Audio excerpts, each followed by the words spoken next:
오늘 함께 은혜 받으실 말씀은 요한복음 1장 29절 말씀입니다.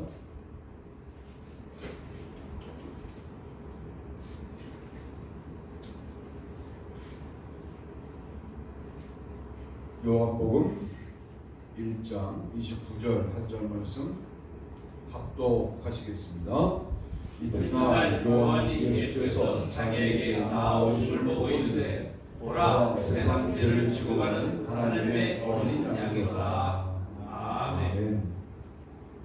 이보다 더 큰 사랑은 없다.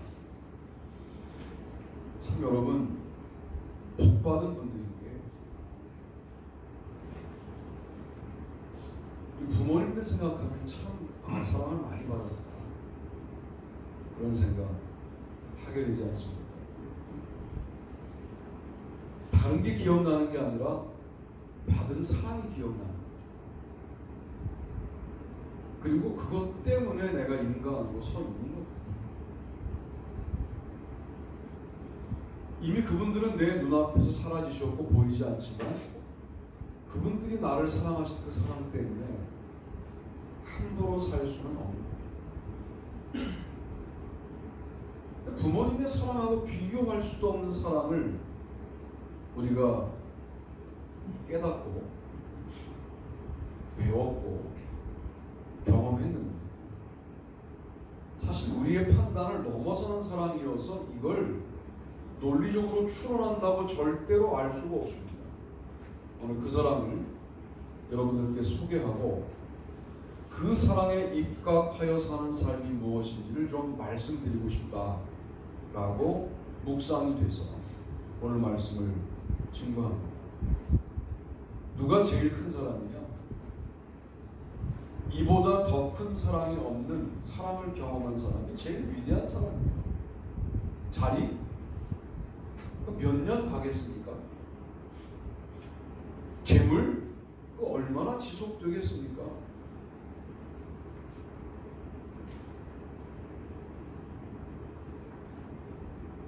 그런 것들은 우리를 위대하게 만들 수가 없습니다. 오늘 말씀드리는 사랑은 우리가 그 사랑을 우리의 상태 때문에 느끼지 못하고 덜 느끼고 부정하고 할 뿐이지 그 사랑은 우리를 향하여 단 하나도 단 조금도 강도를 떨어뜨린 적이 없이 지금도 이전보다 더 우리를 사랑하시는 줄로 믿습니다. 아멘. 이게 이 사랑을 소유한 자가 위대한 자다. 오늘 그 사랑을 말씀드리려고 그래요. 목자가 세상 죄를 죽어가는 양으로 사는 것. 왜 이렇게 했느냐? 1장 36절에 보니까 예수께서 거니심을 보고 말하되 보라 하나님의 어린 양이로다 이렇게 말해요. 그런데 우리 10장 14, 15절 말씀은 같이 읽어봅시다. 읽습니다. 시작. 나는 선한 목자라. 나는 내 양을 알고 양도 나를 아는 것이 아버지께서 나를 아시고 내가 아버지를 아는 것 같으니 나는 양을 위하여 목숨을 버리노라. 아멘. 제가 물어볼게요. 예수님 목자예요, 양이에요? 목자예요? 그러면 세상 죄를 지고 하나님의 어린 양보다는 또 어떻게 해석해야 돼요? 목자가 재물됐다는 스토리죠. 둘을 연결하면 물론 이걸 학문적으로 해석할 때는 뭐 세례 요한 파가 예수님을 어린 양으로 강조했다. 그리고 예수의 제자 공동체가 예수님을 선한 목자로 고백했다. 이렇게 해석합니다만 신앙적으로 이 두 부분을 보면 목자가 제물로 올라가는 어린 양으로 사는 겁니다. 그리스도인의 삶이 그래서 세상적인 삶과는 차원이 다른 거예요. 여러분 세상과의 경쟁에서 이기셨다고요? 그게 승리라고요? 누가 그래요? 그래서 뭐 주식 배당을 더 받고 여러분의 재산의 숫자가 한 단위 올라갔다고요? 그 승리라고 누가 그러느냐고요? 세상이 그렇게 사는데 그렇게 사는 달리기에서 내가 뒤처지지 않았다. 그러므로 승리했다. 그 다음이 있어야죠. 우리는 그걸 가지고 뭘 어떻게 쓰고 살아가느냐가 있어야죠. 거기서 끊어서 성공과 실패를 가늠하는 판단부터 버리셔야 돼요.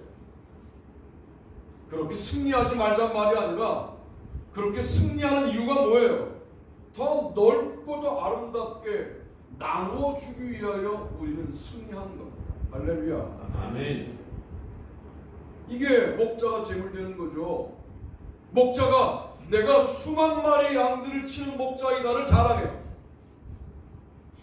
이미 선한 목자도 아닐 뿐더러 수만 마리의 양들이 뭐로 전락해요? 숫자로 전락해 있잖아요. 선하지 않다고요. 그 목자가 양들을 위하여 목숨을 버리겠습니까? 그 목자가 양들을 위하여 재물 되겠습니까? 사랑이 없는 거죠. 오늘 우리가 어떤 형태의 세상에서의 삶을 사시든 최고가 되십시오. 그 다음이 중요합니다. 최고가 되어 뭐 하셔야 돼요? 재물 되셔야 돼요. 어린 양 되셔야 돼요. 그때부터 기독교의 삶이라고 말하는 거예요. 그거를 로마서 12장 1절은 뭐라고 그래요? 너희 몸들을 거룩한 산제물로 드리라 라고 말하는 거예요. 그 거룩한 산제물이 뭘까요? 살아있으나 너를 죽이는 방법을 연구하라는 거 아닙니까? 내가 이 땅을 살아 호흡하지만 나를 주장하지 않을 삶의 방식을 연습하라는 거 아닙니까? 뭘까요? 비판은 아니고 권면이다 라고 말하는 거예요. 왜? 비판은 난 잘못한 게 없거든. 나는 살아있거든. 재물이 아니죠. 살아있으나 죽어야 돼요.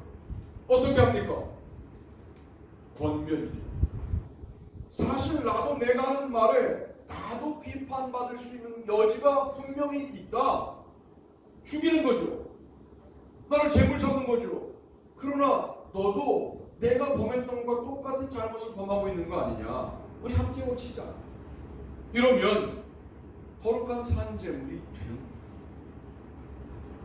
손가락을 향하여 넌 잘못했고 나는 잘못하지 않았다라고 말하면 그건 그리스도인이 아닌 거예요. 그에게가 왜 그리스도인의 삶의 내용이고 산재물 되는 삶일까요? 내가 이전에 나를 십자가 앞에 죽여주시도록 맡겨요.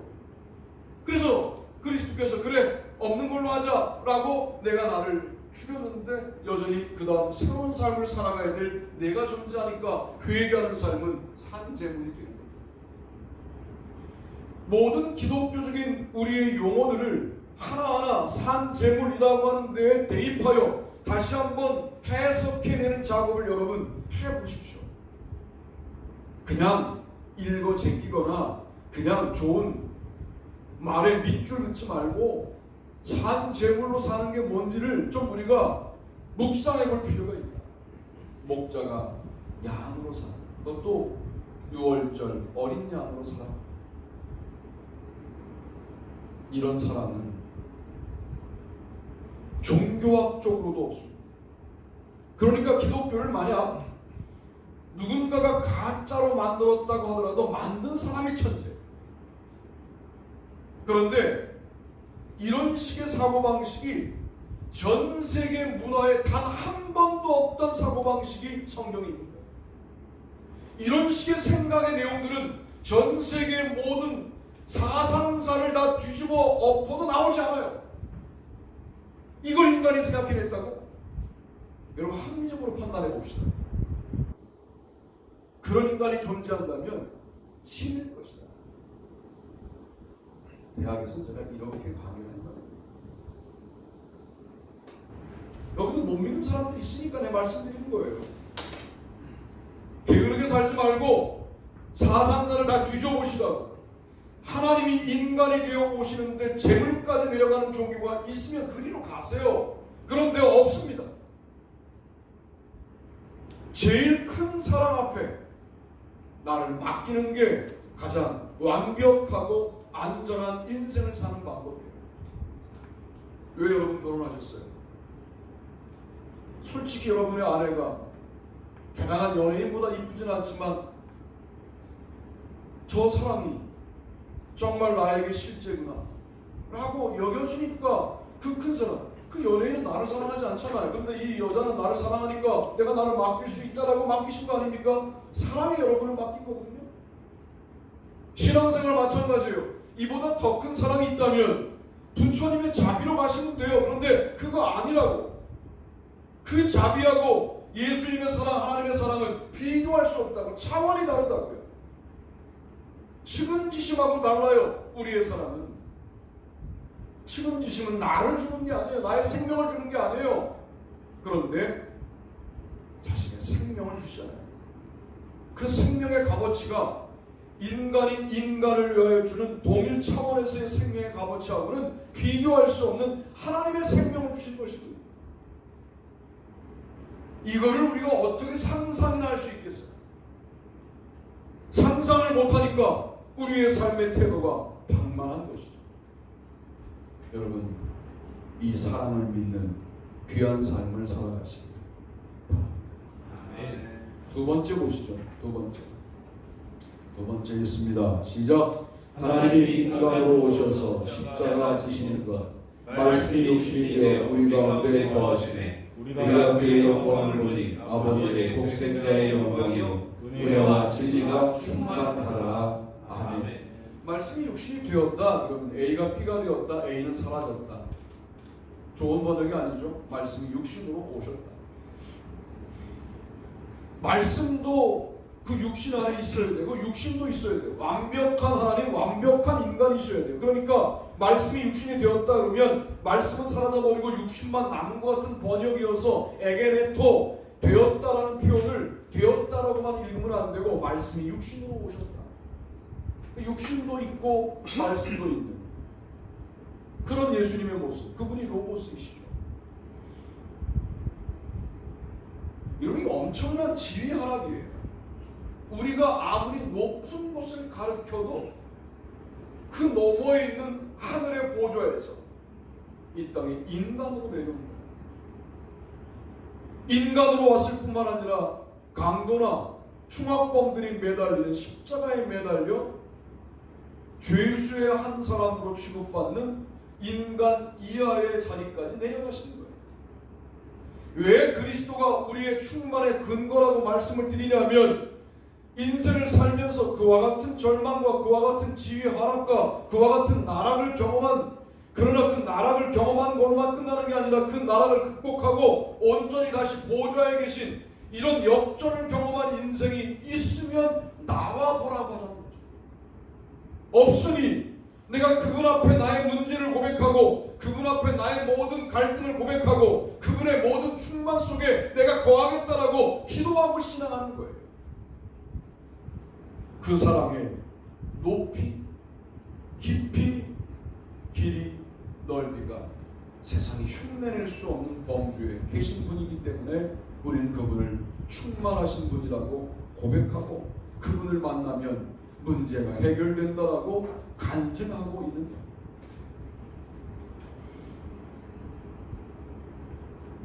요한복음 19장 30절 예수께서 신포도주를 받으신 후에 이르시되 다 이루었다 하시고 머리를 숙이니 영원히 떠나가십니다. 자, 방금 전에는 어린 양의 재물까지 설명했잖아요. 그럼 느낌이 안 오는 게 있어요. 아, 그럼 목숨을 주신 것이구나. 그러나 요한복음은 그걸 뭐라고 설명하느냐? 목숨을 주시고도 더 주셨다는 거예요. 뭐예요? 요한복음 19장 33절 34절 예수께서 이르러는 이미 죽으신 것을 보고 다리를 꺾지 아니하고 그중 한 군인이 창으로 옆구리를 찌르니 곧 피와 물이 나오더라. 19장 33절 34절 이미 30절에서 다 이루었다 하시고 영원히 떠나가시니라. 33절에 아직도 육체에 남아있는 뜨거운 액체 두 가지 피와 물을 한 군인이 옆구리를 찔러서 쏟아져 나오게 만들었다. 여러분, 매달려 있으면 압력이 있어서 피와 물만 나오는 게 아니에요. 안에 있는 장기도 나오는 거지.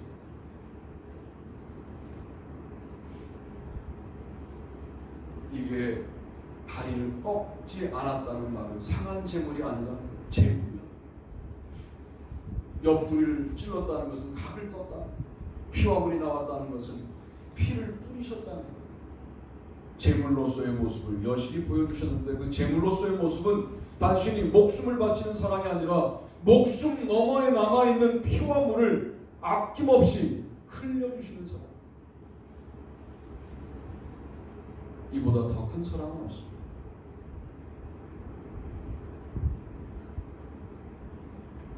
이보다 더 큰 사랑이 있는 것처럼 믿지 마세요.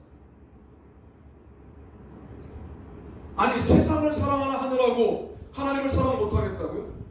세상이 여러분에게 뭘 어떻게 희생해 줬는데, 뭘 얼마나 해줬는데 세상을 사랑하느라고 하나님 사랑할 시간이 없다고요? 돌아보세요. 이 사랑의 크기를 돌아보시라.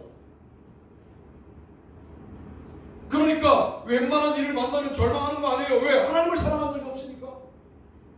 하나님을 사랑했다면, 야, 이거는 십자가의 만분의 일도 안 되는 고통이다. 내가 여기에 무너질 것 같으냐? 내 안에 십자가에 달리신 예수님의 흔적이 있다. 그 사랑의 능력이 내 안에 있다. 그리고 이기시는 거 아닙니까?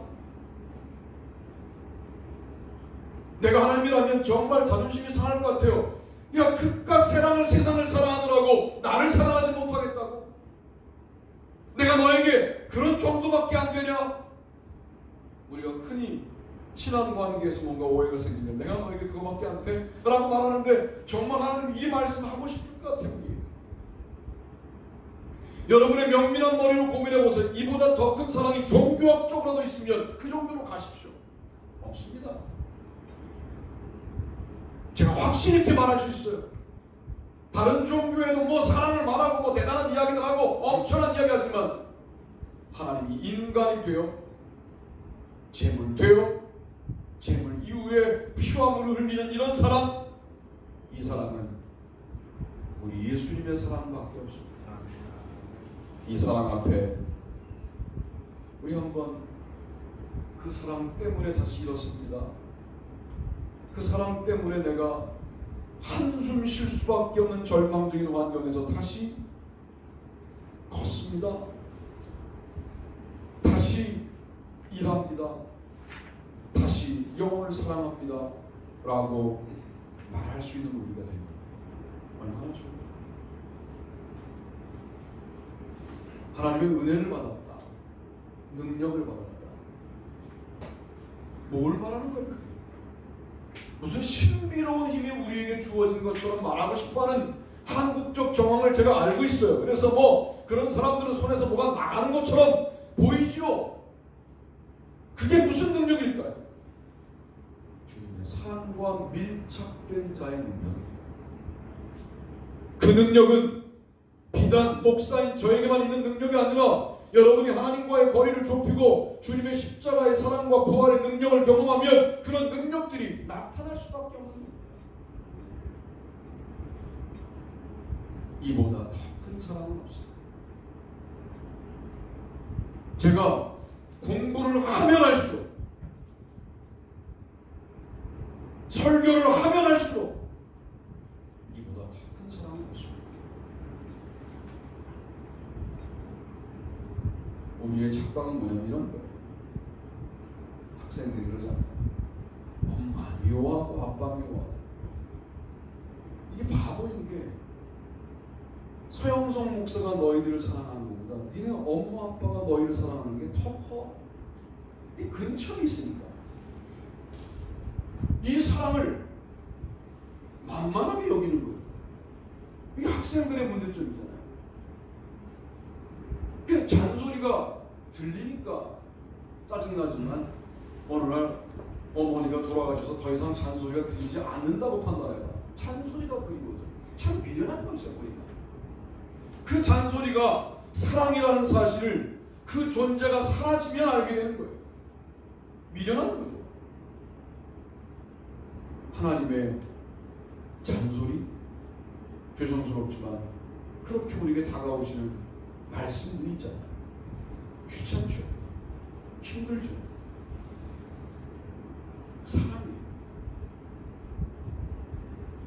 십계명을 지켜라, 율법을 지켜라, 이거를 벌써 지켜야 되겠군 틀렸어요. 그건 신앙생활이 아니에요. 지켜보면 알아요. 지키다 보니까 눈물이 나는 거예요. 이것 때문에 그랬구나. 그래서 율법적 의지로 지키는 게 아니라 충만한 사랑으로 지키게 되는 거예요. 그걸 말씀을 지켰다고 하는 겁니다. 예배해라, 끌려 나오던 나오, 이거는 틀린 겁니다. 사랑에 감동하여 이 자리에 오시는 순간 지금 느껴지는 하나님에 대한 느낌과는 전혀 다른 그분의 크기가 조금 억만문지의 일 느껴지는 순간 우리는 무너집니다. 왜? 그 정도만 느껴도 우리는 그분 앞에 정말 별거 아닌 나를 사랑하시는 분들을 깨닫게 되기 때문에 그런 놀라운 은혜가 저 여러분에게 회복되기를 축복합니다. 세 번째 읽어보시죠. 읽습니다. 시작. 대제사장이 재물 베풀어 이러한 대제사는 우리에게 합당하니 거룩하고 악이 없고 더러움이 없고 주인에게서 떠나 계시고 하늘보다 높이 계시니라. 먼저 대제사장들이 먼저 자기들을 위하여 다음에 백성들을 위하여 날마다 제사드리는 것과 같이 할 필요가 없으니 이는 그가 단번에 자기를 위하여 이루셨습니다. 아멘. 히브리서 7장 26절로 27절 말씀입니다.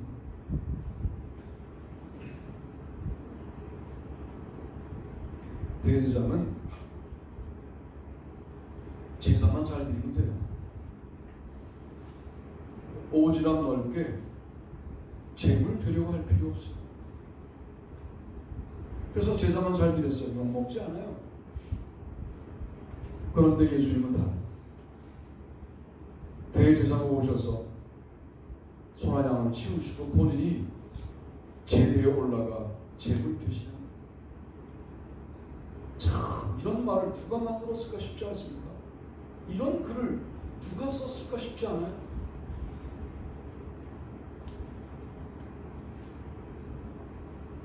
영원한 속죄를 위하여 단번에 제사를 드리러 오신 예수님이 제사를 집전하다가 본인이 스스로 제대 위에 올라가 제물 드시는 이런 사람, 참 큰 사람, 영원한 사람 아니겠습니까? 그 사랑 앞에 우리가 어떻게 살아가야 될지 이거는 고민하실 필요가 없는 거예요. 저는 기독교 윤리학이라고 하는 학문이 학문적으로 참 꽃과 같은 학문이지만 실제적으로는 학문적으로 접근할 필요가 없을 것 같다라고 하는 생각이 드는 게 뭐냐면, 뭘 해도 사랑에 감동하여 살다 보면 삶의 실천의 열매들이 자연스럽게 열리게 됩니다.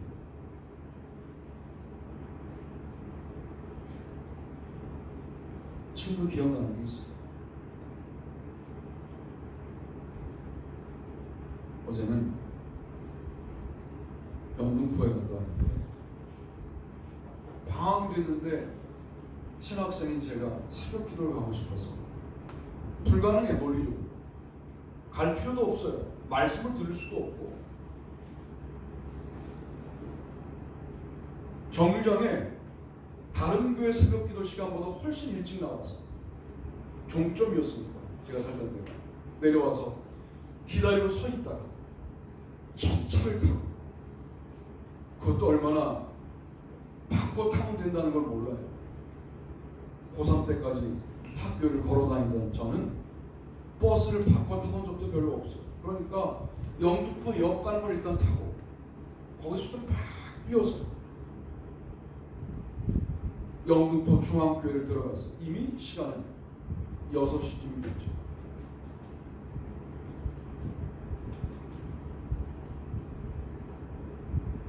뛰는 동안 이상하게 눈물이 나요. 무슨 눈물이냐면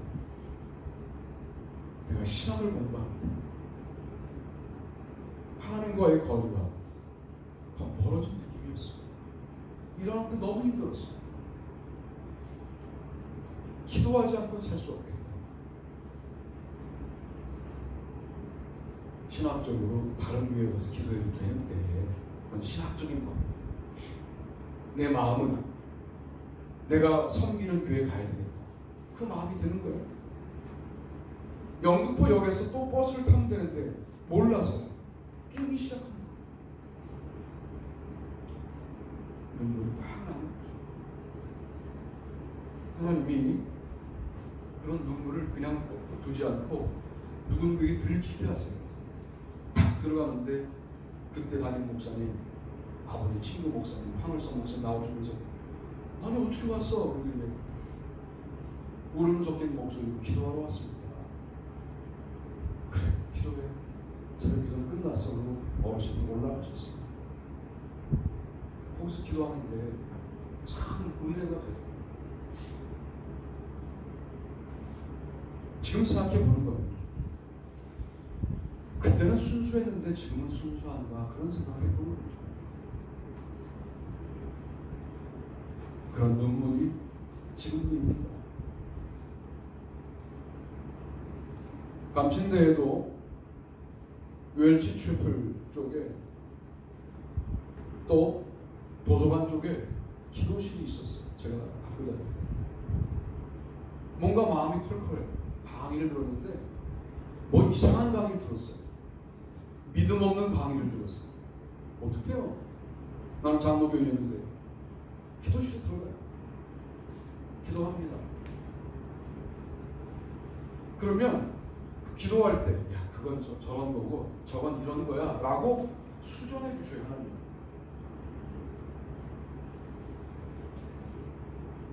일 1학년을 버티고 나더니 또 연약한 1학년들이 들어왔잖아요. 그들을 데리고 너 앞으로 이런 이야기 듣게 될 텐데 흔들리지 마 하고 그때 기도해야 돼. WRMC라고 기도하는 모임에 후배들을 전도하고 했던 그런 기회도 있어요. 이게 모두 주님의 사랑에 대한 감동이었구나.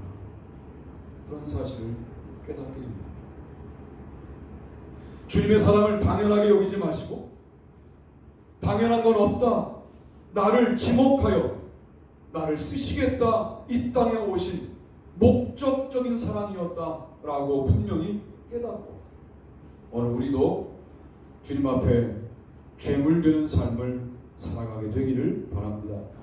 그리스도께서는 장래 좋은 일의 대대상으로 오사 손으로 짓지 아니한 것 곧 이 창조에 속하지 아니한 더 크고 온전한 장막으로 말미암아 염소와 송아지의 피로 하지 아니하고 오직 자기의 피로 영원한 속죄를 이루사 단번에 성소에 들어가셨느니라. 히브리서 9장 11절 12절. 손으로 지은 것은 영원한 성소가 아니라는 거예요. 여러분의 삶의 자리 어디에서도 뭔가 띵동하고 올라오는 그 접속해야 할 주소가 뜨면 접속하셨어요. 하나님을 만나는 그 자리가 성소이고 장막일 수 있는 것이죠. 거기서 주님을 만나는 한 주간 사시는 거 다시 회복하시기를 바랍니다. 그러므로 예수도 자기의 피로써 백성을 거룩하게 하려고 성문 밖에서 고난을 받으셨느니라. 그런즉 우리도 그의 치욕을 짊어지고 영문 밖으로 그에게 나아가자. 우리 13장 12절로 13절. 손으로 짓지 아니한 장막이라고 말씀하시면서 성문 밖에서 고난을 받으셨다. 자부심의 근거였던 예루살렘 성전 안은 주님이 바라시는 성전이 아니었다는 거예요. 성 밖이 진정한 성전 장막의 자리였다는 거예요. 물론 성 밖도 우리가 성전이야, 우리가 장막이야, 니들은 아니래. 그러면 또 거긴 성전이 아니게 되는 거예요. 그러나 소외당한 자들이 있는, 우리의 사랑을 필요로 하는 자들이 있는 성 밖으로 과감하게 나가 예수님처럼 치욕을 짊어지고 주님 앞에 나아가는, 주님처럼 십자가 짊어지고 죽자라고 덤비는 그런 삶을 우리가 살아가야 합니다.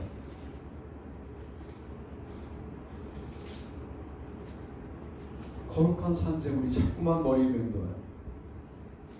그게 우리의 삶의 모습이에요. 여러분을 점검하는 상당히 중요한 방법 한 가지를 말씀드린다는 거예요. 이런 거예요. 어떤 문제가 터지면 여러분의 반응하는 본능적인 죄성은 어떻게 반응하냐면 난 잘못 없다 이렇게 반응해요. 근데 신앙을 떠난 모습이라는 걸 기억하셔야 돼요. 내 잘못이 있다라고 판단하셔야 돼요. 그리고 나도 죽고 너도 죽어야 되는데 주님이 살려주셨으니 우리 거룩한 산재물로 살자 이렇게 결단하죠. 오늘 재물이란 단어로 모든 것이 모아집니다. 목자가 재물 된 어린 양으로 죽는다. 말씀이 육신으로 오셔서 십자가의 제물로 돌아가셨다. 대제사로 오신 예수 그리스도가 제물 되셨다. 제물로 다 모아집니다. 지금 당장 다 죽자는 게 아니라 거룩한 산제물, 죽고 난 다음이 있는 삶, 그런 삶을 여러분 묵상하셔서 요 리트머스 시험지에 여러분의 모든 익숙했던 개념들, 은혜가 뭘까? 믿음이 뭘까? 사랑이 뭘까? 소망이 뭘까를 다 거룩한 산재물을 통과하여 다시 붙잡을 필요가 있다 하는 말씀을 드려요. 뭔가 일이 잘 돼서 희망찬 내일이 있을 때 우리는 소망을 말해요. 십자가에 다 이루었다며 부활을 소망하는 게 우리의 소망입니다. 단계적으로 무언가 가능성이 있어서 소망하는 게 아니라 십자가 위에서도 부활을 소망하는 게 우리의 소망입니다. 그러니 십자가를 통과하지 않고 거룩한 산재물 됨을 통과하지 않고 정의하는 모든 용어들은 관념적인 용어일 수밖에 없다 하는 말씀을 드리면서 여러분의 삶 가운데 재물되는 삶의 아름다운 능력을 회복하시기를 주님의 이름으로 축복합니다. 다 잘해서 일어나